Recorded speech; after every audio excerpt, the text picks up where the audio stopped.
Nós sabemos que Deus, além de ser o Todo-Poderoso, Ele é misericordioso, Ele é bondoso. Ele não só criou a bondade, como todo o objetivo da criação do mundo é chegarmos na bondade máxima.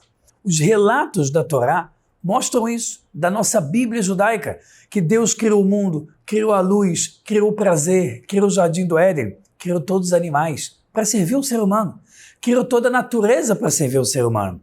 Tudo isso são presentes. Nada foi conquistado inicialmente pelo ser humano, apenas fomos presenteados. Por outro lado, a gente encontra alguns relatos na Bíblia que mostram, a princípio, teoricamente, um Deus nervoso, ríspido, vingativo, que parece até ser cruel, aquele que castiga com mão forte, com mão pesada, sobre aquele que não faz a sua vontade. A gente vê, por exemplo, a situação de Jó, que vida que ele teve. Por que Hashem deu direito ao Satã, esse anjo negativo, a fazer o que ele bem queria com Jó? Por que tantas pessoas sofrem no mundo? Por que a maldade rola solto entre várias sociedades e países, nações? Por que Deus deixa isso acontecer? Então, para você ouvir essa resposta, antes de tudo, tenho certeza que você vai amar esse conteúdo. Então já clica aqui, dá o like nesse vídeo, porque conteúdos como esse tem aqui só no Torá com você. Você que é novo por aqui, aproveita para se inscrever e se embora para esse assunto maravilhoso. Bom, pessoal, a gente primeiro precisa dividir as coisas. Deus, Ele é bom, Ele é maravilhoso, Ele é incrível. Mas Ele criou o mal também. Por que Ele criou o mal? Não para Ele ser mal, mas para nós optarmos entre o bem e o mal. Por que Deus criou os dois? Porque se Deus não tivesse criado os dois, nós não usaremos nosso livre-arbítrio para escolher o bem. Sem escolher o bem não teremos mérito. Sem mérito não tem recompensa e não tem o que colher. Você só colhe o que você planta, uma decisão que você fez. Decisão só existe entre mais de uma opção, uma diferente da outra. E é por isso que Deus criou o mal. Porque cada vez que a gente erra, se levanta, escolhe o bem, a gente se fortalece, nos tornamos mais elevados. Isso existe apenas por causa da decisão. O que você prefere? Uma pessoa do seu lado que nunca errou? E caso ele erre, talvez ele seja engolido pelo mal? Por exemplo, uma pessoa que não sabe o que é festa, o que é televisão, não sabe o que é bebida alcoólica?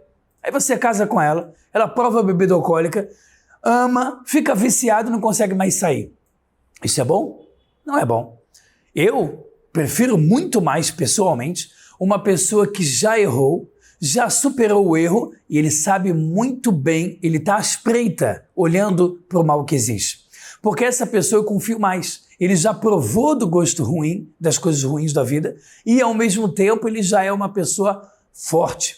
Uma pessoa com casco muito mais endurecido, ele é mais maduro para a vida. Não que eu quero uma pessoa que erre mais, quanto mais melhor. Não, mas uma pessoa que já tenha sentido também pauladas da vida. Essa pessoa é mais madura, ele é mais confiável, ele é mais elevada quando ela escolhe o caminho certo. Logo, não é que Deus é mau, ele criou a maldade como opção.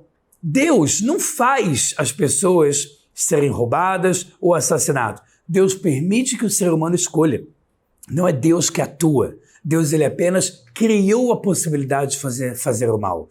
Deus não é quem faz tudo o tempo todo. Deus criou o mundo, criou as almas, colocou as regras do mundo e colocou o jogo para andar. A partir do momento que o ser humano faz a sua decisão, ele está fazendo a sua escolha, com sua total autonomia e independência.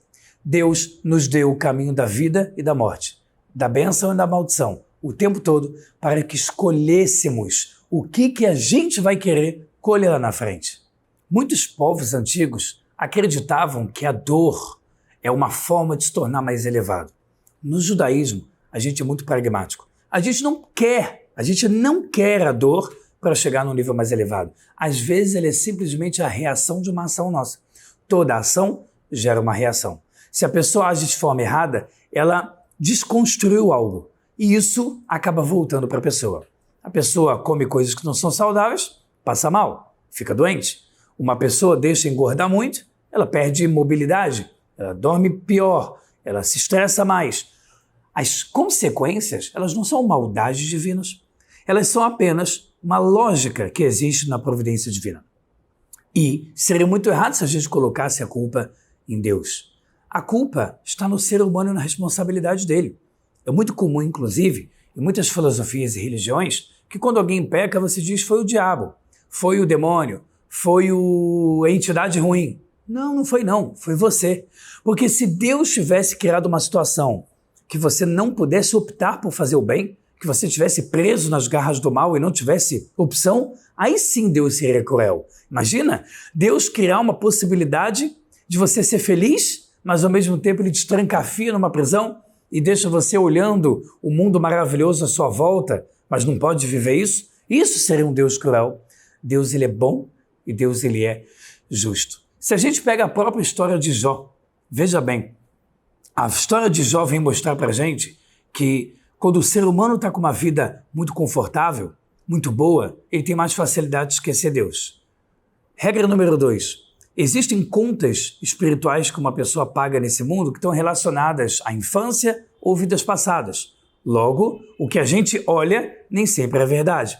Ou melhor, quase sempre o que a gente olha não é toda a verdade, não é toda a figura. Número 3.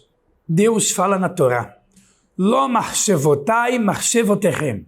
Os meus pensamentos não são como os teus. Não adianta você tentar pensar como Deus. A justiça divina, ela é perfeita. Ela está acima do tempo, espaço e a unidade. A justiça humana, ela é momentânea. Ela é baseada no humor, nas taxas de hormônio da pessoa, na temperatura, enquanto ela dormiu naquele dia. Se você pega um juiz que dormiu mal, brigou com a esposa no dia anterior e está começando uma dieta e está ansioso, estressado, óbvio que ele vai ter muito menos paciência no próximo julgamento. Isso é humano, isso é típico do ser humano, falho. Deus não tem isso. Deus, ele o tempo todo está acima de qualquer desejo. Deus está o tempo todo acima de toda e qualquer dificuldade. Então Deus, ele coloca para a gente algo que a gente precisa viver. Em cima disso a gente opta, vou fazer o melhor ou o pior? Se eu fizer o melhor, a consequência vai ser vitória.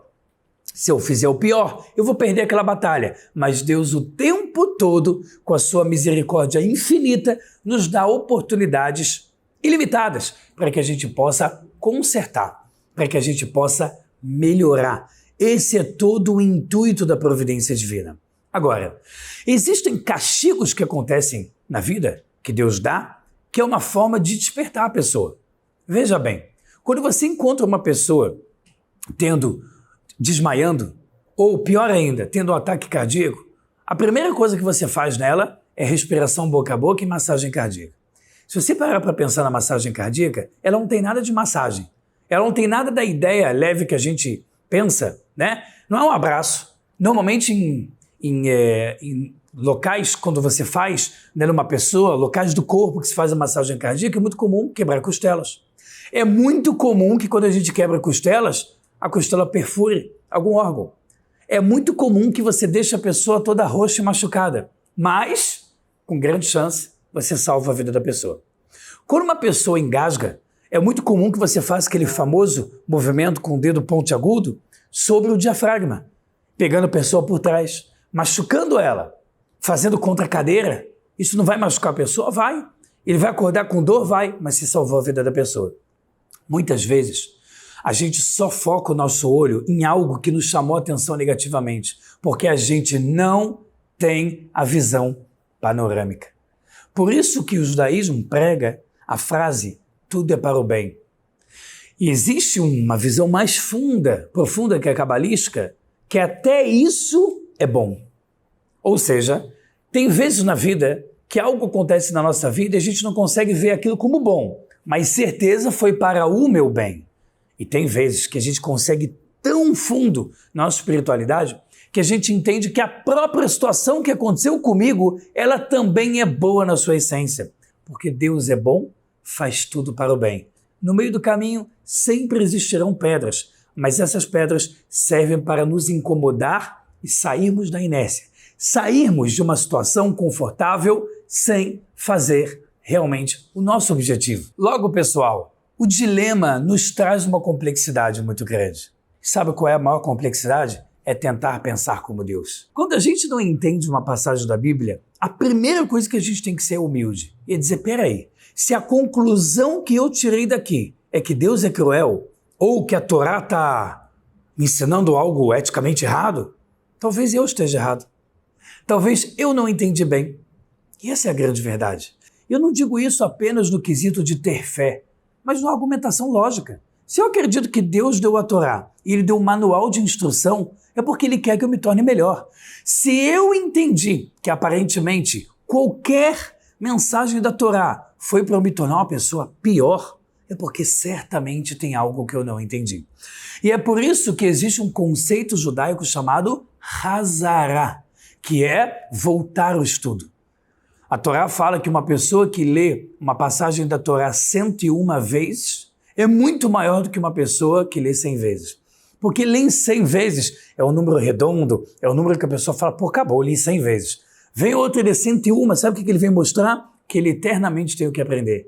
Que ele nunca conseguiu entender Deus de modo completo. Porque ninguém se torna Deus. Logo, ninguém entende 100% Deus preso nesse corpo. O nosso objetivo é fazer o nosso esforço. É termos humildade, estudarmos de modo firme e aprofundado e termos sempre humildade quanto à forma que a gente enxerga Deus. Se você gostou desse vídeo, aproveita para dar o like. Se você é novo por aqui, se inscreve. E você que tem dúvidas, muitas dúvidas e quer crescer sem parar no judaísmo, aproveita para entrar no link aqui embaixo da descrição do nosso grupo exclusivo do WhatsApp. Você lá recebe material judaico todo santo dia. E uma vez por semana eu entro lá e tiro todas as tuas dúvidas. Você não pode perder. Corre e entra agora aqui no link lá embaixo. Vai torar e até a próxima.